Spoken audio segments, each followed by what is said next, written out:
ఈ పరాభవ నామ సంవత్సరంలో సింహరాశిలో జన్మించినటువంటి వారికి ఏ విధంగా ఉండబోతుందో తెలుసుకుందాం. ఈ రాశి వారికి ఆదాయం 5, వ్యయం 5, రాజ్యపూజ్యం 7, అవమానం 7. ఇక్కడే మనకు తెలిసిపోతుంది, ఏ పని చేసినా మంచి చెడు అన్నీ కూడా సరి సమానమే. ఏది గొప్పగా ఉండదు, అలా అని చెప్పి ఏది హీనంగా ఉండదు.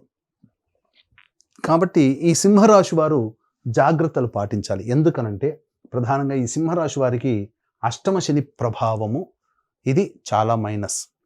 ఒక్కసారి ప్రేక్షకుల్లో 2006 సంవత్సరం 2007 సంవత్సరం ఏ విధంగా ఉండింది ఒక్కసారి గుర్తు తెచ్చుకోండి. చెరుకుని పిప్పి చేసినా ఇంకా కొద్ది రసం ఉంటుందేమో, కానీ ఈ సింహరాశి వారికి ఆ 2.5 సంవత్సరాలు 2006, 2007, 2008 మధ్య వరకు చాలా నరకయాతన పెట్టాడండి. కాబట్టి ఈ అష్టమ శని కూడా ఈ సింహరాశి వారికి ప్రధానంగా దోషప్రదమై ఉంటుంది. పైపెచ్చు ఈ యొక్క శని తన సొంత నక్షత్రములో సంచారం చేస్తున్నట్టు ఈ సమయంలో కూడా చాలా ఇబ్బందులు ఎదుర్కోవాల్సినటువంటి పరిస్థితి వస్తుంది. కాబట్టి శని ప్రభావాన్ని తక్కువగా అంచనా వేయకండి. కష్టములు ఉంటాయి, అందులో సందేహం లేదు, కానీ దైవానుగ్రహం కూడా ఈ రాశి వారికి ఉంది. తద్వారా సమస్యల నుంచి బయటపడే అవకాశం గోచరమవుతుంది. అయితే నవగ్రహాల్లో అత్యంత శుభకరుడైనటువంటి గురువు మే 31వ తారీఖు వరకు సంపూర్ణముగా యోగించేటువంటి పరిస్థితి ఉన్నటువంటి ఈ కారణం చేత ఏ పని అనుకున్నప్పటికీ కూడాను శని యోగం లేకపోయినా గురువు అనుకూలంగా ఉండడం, అలాగే సింహరాశి వారికి రాహువు కూడా అనుకూలిస్తూ ఉండడం, ప్రధానంగా ఈ డిసెంబర్ 5వ తారీఖు తర్వాత నుంచి రాహు కూడా సప్తమ స్థానంలో స్థితి పొంది ఉండడం, గురువు అనుకూలంగా ఉండడం, ఈ విధంగా గురు రాహుల యొక్క ప్రభావం ఉండడం వల్ల మే 31 వరకు కాస్త మంచి జరుగుతుంది అని చెప్పవచ్చు. అంటే ఆశించిన మేర కంటే చక్కటి శుభ ఫలితాలు ఈ సింహరాశిలో జన్మించినటువంటి వారు మే 31వ తారీఖు లోపల పొందగలుగుతారు. కాబట్టి నూతనంగా ఏదైనా కొత్తదిగా ప్రారంభించాలన్నా వెంటనే అమలు చేసేటువంటి ప్రయత్నాన్ని మే 31 లోపల పెట్టుకోండి. మే 31 తర్వాత గురువు అనుకూలంగా లేడు, శని అనుకూలంగా లేడు. ఈ కారణం చేత మిగతా గ్రహాల యొక్క ప్రభావం కూడా స్వల్ప మాత్రముగానే ఉన్నటువంటి ఈ కారణం చేత చాలా ఒడిదుడుకులు ఎదుర్కోవాల్సినటువంటి పరిస్థితి ఎదురవుతుంది. కాబట్టి దైవానుగ్రహం తప్పనిసరైన విషయాన్ని గమనించుకోవాలి. ఇక జూన్ 1వ తారీఖు నుంచి అక్టోబర్ 30 వరకు కర్కాటక రాశిలో గురు సంచారం చేస్తున్నటువంటి ఈ కారణం చేత అనవసరమైనటువంటి వృధా ప్రయాణాలు, ఖర్చులు అధికంగా ఉంటాయి. దేవతానుగ్రహాన్ని పొందడానికి క్షేత్రాలు, అలాగే దేవాలయాలు సందర్శించడం, పుణ్యనది స్నానం లాంటివి చేస్తారు. ఇతరులకి మీ దగ్గర ఉన్నటువంటి సొమ్ములో సహాయ సహకారాలు ఇతరులకి అందివ్వడం, తద్వారా కొంతవరకు మీరు పుణ్యాన్ని మూటగట్టుకుంటారు. తద్వారా అంటే ఎదుటి వాళ్ళ మానవ సేవే మాధవ సేవ అన్నటువంటి విధంగా ఉండడం వల్ల జూన్ 1 నుంచి 30 వరకు చేసినటువంటి పుణ్య ప్రభావం మీకు భవిష్యత్తులో ఒక కంచుకోటలాగా మారి మిమ్మల్ని ఆపదల నుంచి రక్షిస్తుందని చెప్పవచ్చు. అక్టోబర్ 31 నుంచి జనవరి 24వ తారీఖు వరకు రాశిలోనే గురు సంచారం చేస్తున్నటువంటి ఈ కారణం చేత తీపి పదార్థాల యందు ఆసక్తి ఉండడం, ఓవర్ వెయిట్ అవుతుండడం అనేటువంటిది గమనించాలి. కాబట్టి ఈ అక్టోబర్ 31 నుంచి జనవరి 24వ తారీఖు వరకు డైట్ కంట్రోల్ అనేటువంటిది మెయింటైన్ చేయాలి. లేకపోతే అనవసరమైనటువంటి రోగాల బారిన పడాల్సినటువంటి పరిస్థితి వస్తుంది, బద్ధకం పెరుగుతుంది అన్నిటికంటే ముఖ్యంగా. ఇక జనవరి 24 నుంచి ఉగాది వరకు కర్కాటకంలోనే వక్రీకరించినటువంటి కారణం చేత మళ్ళీ గురువు కొంత కష్టాలు కలగచేస్తున్న వక్రీకరించినటువంటి గురు ప్రభావం చేత జనవరి 24 నుంచి మళ్ళీ మీకు వచ్చే సంవత్సరం ఉగాది వరకు కూడా యోగకాలంగా ఉండబోతుంది. అంటే 2.5 నెలలు, ఫిబ్రవరి, మార్చి, మళ్ళీ 2 నెలలు, దాదాపుగా 4-5 నెలల పాటు మీకు అనుకూలంగా ఉంటుంది. మిగతా 7 నెలలు అనుకూలంగా లేదు. ఆ 7 నెలల అనుకూలంగా లేని కారణం చేత ఎక్కువగా కష్టాలు ఈ సమయంలో ఈ సింహరాశిలో జన్మించినటువంటి వారు పడతారు. కాబట్టి జాగ్రత్తలు పాటించండి. అన్నిటికంటే ముఖ్యంగా దైవానుగ్రహం తప్ప మమ్మల్ని రక్షించేది ఏది లేదనేటువంటి మాటకి ఫిక్స్ అయిపోండి. దైవానుగ్రహాన్ని పొందే ప్రయత్నం చేయండి. దాన కార్యక్రమాలు మీకు తోచినంత మీ శక్తి కలిగినటువంటి పుణ్య కార్యక్రమాలు చేయండి. దేవతా పూజల్లో మీరు అందరూ కూడాను అనుకూలం, మీకు అవకాశం చిక్కినప్పుడల్లా దేవాలయ సందర్శనం చేసుకునే ప్రయత్నం చేయండి. అవన్నీ కూడా మీకు లభిస్తాయి, యోగాన్ని కలగచేస్తాయి. అంతేకాకుండా ఈ యొక్క సింహరాశితో పాటుగా 12 రాశులలో జన్మించినటువంటి వారికి ప్రధానంగా గుర్తుపెట్టుకోండి, ఏ వ్యక్తికైనా మంచి చెడు జరగాలన్నా, సుఖము దుఃఖము, యోగము అవయోగము, లాభము నష్టము, ఇలా ఏది జరగాలన్నా నవగ్రహాల యొక్క అనుగ్రహం ఆగ్రహం వల్లనే కలుగుతాయి. కాబట్టి ఇట్టి నవగ్రహాలని శాంతింపచేసి యోగము అధికముగా, ఆగ్రహము కష్టము, చెడు తక్కువ చేసి బ్యాలెన్స్ చేయడానికి కోసమై మన పీఠం ఆధ్వర్యంలో నవగ్రహ పాశుపత హోమము, అనగా చైత్ర పౌర్ణమి ఏప్రిల్ 1వ తారీఖు రోజున, మరియు అతి శీఘ్ర ఫలితాన్ని ఇచ్చే 3 నక్షత్రాల్లో ఒకటైనటువంటి హస్తా నక్షత్రం రోజున ఈ నవగ్రహ పాశుపత హోమము, ఆరోగ్యం కోసం మృత్యుంజయ హోమము, సర్వకార్య జయసిద్ధికి సుదర్శన హోమము, మరియు దాంపత్యము వివాహ సిద్ధికి, అలాగే ఆర్థిక ఉద్యోగ ప్రాప్తికి లక్ష్మీ మూలమంత్ర సంపుటిత లక్ష్మీ సూక్త హోమము, మరియు సర్వదోష నివారణకి సర్వశాంతికై రుద్రహోమం లాంటివి జరిపించి శక్తిపాతం చేసినటువంటి కరుంగలి మాల ఇవ్వడం జరుగుతుంది. ఈ కార్యక్రమంలో పాల్గొనదలిచినటువంటి వాళ్ళు, అవకాశం ఉన్నటువంటి వాళ్ళు, గోత్రనామాలు నమోదు చేసుకోదలిచినటువంటి వాళ్ళు ఏప్రిల్ 1వ తారీఖు మధ్యాహ్నం 3 గంటల లోపల మీరు నమోదు చేసుకునే ప్రయత్నం చేయండి. తద్వారా అన్ని విధాలుగా దైవానుగ్రహం మీకు ఈ సంవత్సరం అంతా తోడుగా ఉంటుందని చెప్పవచ్చు.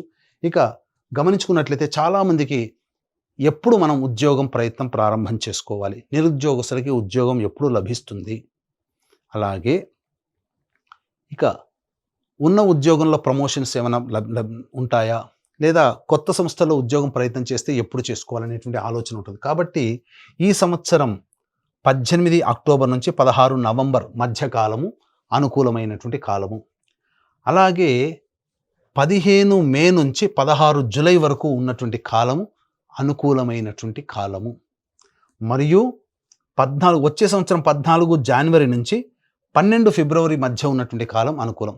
ఈ చెప్పినటువంటి సమయాల్లో నిరుద్యోగస్తులకి ఉద్యోగం చేస్తున్నటువంటి వాళ్ళకి ప్రమోషన్స్, లేదా వేరే సంస్థల్లో పనిచేయాలనుకునేటువంటి వాళ్ళకి బదిలీకి అనుకూలమైనటువంటి సమయంగా చెప్పవచ్చు. ఇక ప్రధానంగా ఈ సింహరాశిలో జన్మించినటువంటి వారికి శని ప్రభావము, ఏలిన నాటి శని ప్రభావము, దీంతో పాటుగా 2 ఏప్రిల్ నుంచి 10 మే మధ్య ఈ సంవత్సరం మధ్యకాలంలో కుజస్థితి ప్రభావం, శని కుజ యొక్క ప్రభావం ఉండడం వల్ల అనారోగ్య సమస్యలు ఎక్కువగా అవుతాయి. ఆపరేషన్స్ జరగాల్సినటువంటి పరిస్థితి ఏర్పడుతుంది. శరీరంలో బలహీనం అనేటువంటిది కలుగుతుంది. ఐరన్ స్థాయి నిల్వలు తగ్గిపోతాయి. అంతేకాకుండా చర్మ సంబంధమైనటువంటి వ్యాధులతో ఇబ్బందులు పడాల్సినటువంటి పరిస్థితి వస్తుంది.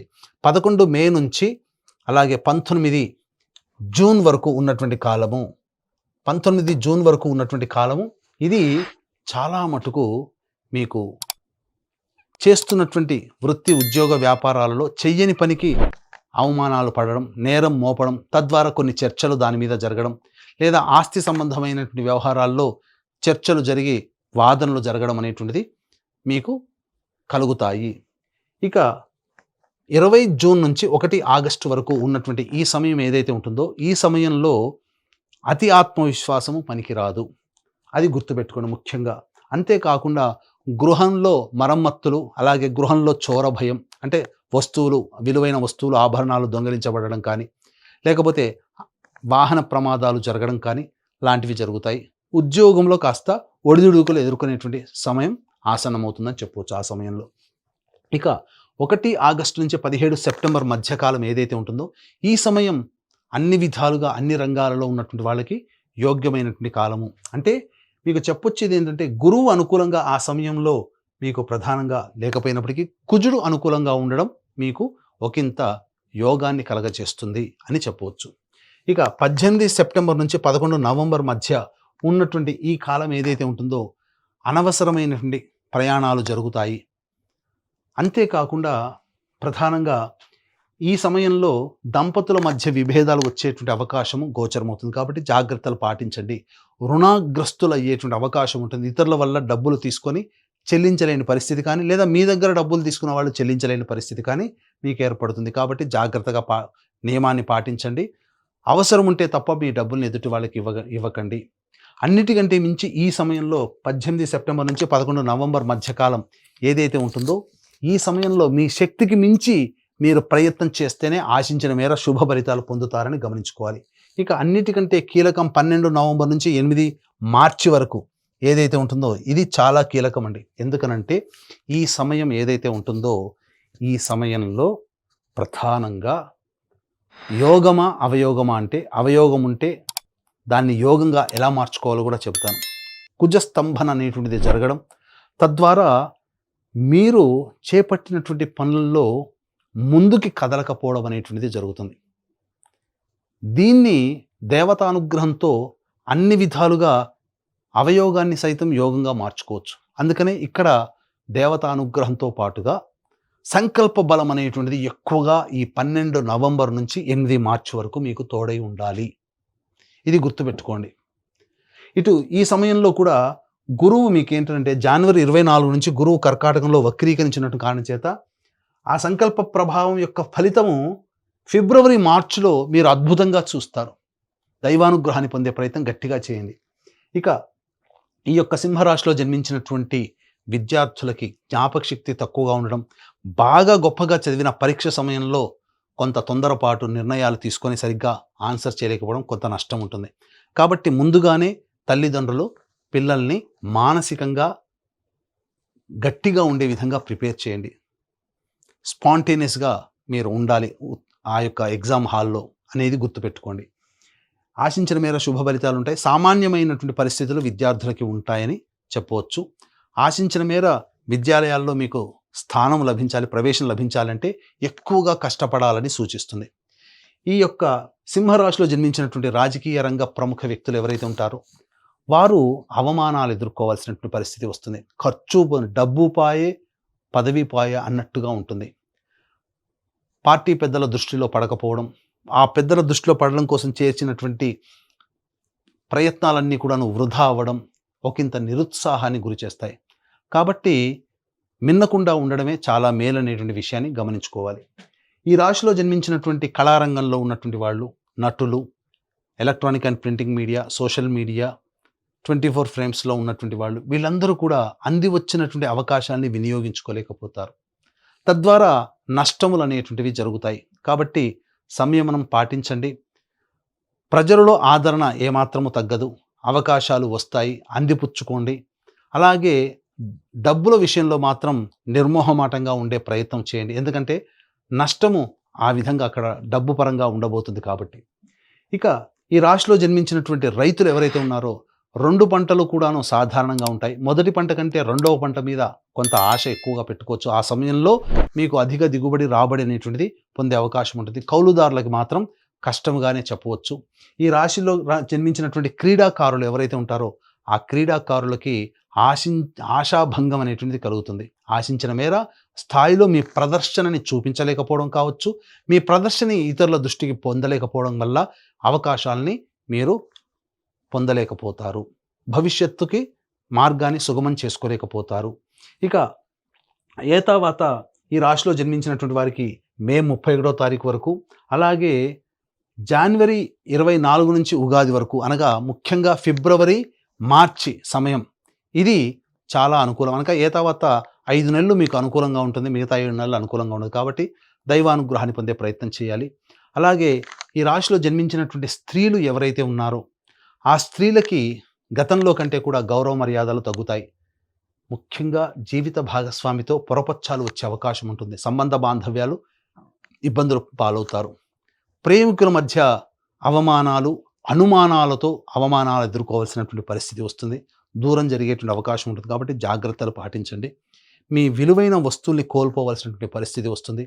ఉద్యోగం చేస్తున్నటువంటి వాళ్ళకైతే ఇష్టం లేని ప్రాంతానికి బదిలీ అవ్వడము, ఉద్యోగాన్ని కోల్పోవడము లాంటివి జరుగుతాయి. గృహంలో మీ ఆభరణాలు కానీ విలువైన వస్తువులు కానీ దొంగలించబడతాయి. జాగ్రత్తలు పాటించండి. ఆరోగ్యం పట్ల ముఖ్యంగా శ్రద్ధ వహించండి. గర్భ సంబంధమైనటువంటి అనారోగ్య సమస్యలు ఈ యొక్క సింహరాశిలో జన్మించినటువంటి మహిళలకు ఉండేటువంటి అవకాశం ఉంది. కాబట్టి జాగ్రత్తలు పాటించండి. అన్నిటికంటే ముఖ్యంగా ఈ సింహరాశిలో జన్మించినటువంటి వాళ్ళకి దైవానుగ్రహమే దిక్కు. కాబట్టి ఇట్టి దైవానుగ్రహం అందరికీ లభించాలి అనే సదుద్దేశము. ఈ యొక్క రాశిలో జన్మించినటువంటి వాళ్ళు ప్రతిరోజు కూడా సుబ్రహ్మణ్య భుజంగ స్తోత్ర పారాయణము, అలాగే శివాలయ సందర్శనం అనేటువంటిది అవకాశం చిక్కినప్పుడల్లా చేసుకుంటూ ఉన్నట్లయితే కర్మదోషం తొలగిపోయి దైవానుగ్రహం పెరిగి మీరున్నటువంటి సమస్యల నుంచి తట్టుకోగలిగే శక్తిని మీకు కలగచేస్తుంది. అంతేకాకుండా మన పీఠం ఆధ్వర్యంలో ఏప్రిల్ 1వ తారీఖు రోజున ఈ సంవత్సరం అంతా కూడా అందరికీ మంచి జరగాలి, 12 రాశుల వారికి అనే ఉద్దేశంతో సంపూర్ణ ఈ సంబంధించినటువంటి సంపూర్ణ నవగ్రహ శాంతి అనగా ఈ సర్వదోష నివారణ పూజల హోమాల్లో భాగంగా నవగ్రహ పాశుపత హోమము, మృత్యుంజయ హోమం, రుద్ర హోమం, సుదర్శన హోమం, లక్ష్మీ హోమం లాంటివి జరిపించి శక్తిపాతం చేసినటువంటి కరుంగలి మాలను మీకు ఇవ్వడం జరుగుతుంది.